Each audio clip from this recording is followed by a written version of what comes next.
I am grateful this last Sunday was Easter, and I am grateful that it is spring. As the flowers bud and as we think about Jesus' resurrection and that God is alive and active, for that's the message of Easter, these things give me signs of hope that I need as this time drags on and as my life is so different from what I expected for this spring. And yet all around me, I see signs of hope. And one of those greatest signs is a new understanding of what the church is. The church isn't a building. It's not an address. The church is the body of Christ. And in this body, I see so many signs of hope. 1 Corinthians 12 says that we are one body with many parts. No part is better than another, and all of the parts are needed to understand God's grace. I wanted to share with you some of the ways that I am seeing the body work together, even though we are far apart.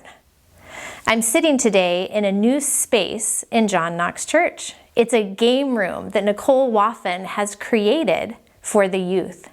She's used her time and her talent and her energy to bring in a gaming console, Legos, a ping pong table, and a beautifully themed room that is going to welcome our youth back to the church. Similarly, Nicole has transformed the old kitchen into a contemplative, soft, warm space where small groups can meet and where I can go relax when I need a break in the middle of my workday. We have 16 people who are showing me a sign of hope as they call older members or those who live alone to check in and see how they're doing. And there are several members in our congregation, and probably more than I even know, that are sewing masks and making them for friends and for neighbors. So at the church, starting next week, we are going to start collecting extra masks that people have sewn, or invite people to sew masks and drop them off at the church office. And then we will connect those masks with people, especially older members who need masks but don't have access to them, and we will mail them to those members. I want us to be thinking about our gifts. We are one body, but there are many gifts. What is the gift that you have? How can you still participate in the life of the church?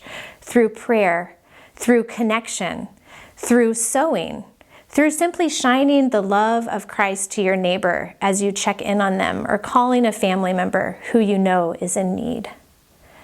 I am so grateful for the signs of hope that I see all around us. Jennifer Smith has been offering her gifts on Wednesday evening as she leads the Spirit Moves Yoga through a Zoom session.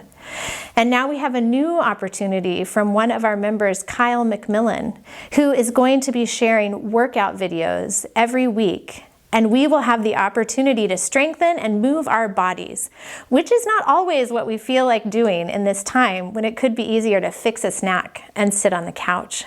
But I invite you to think, whether it's something big and broad like what Nicole has done with this room, or whether it's just picking up the phone to reach out to someone who needs to hear your voice. How is God inviting you to use your gifts?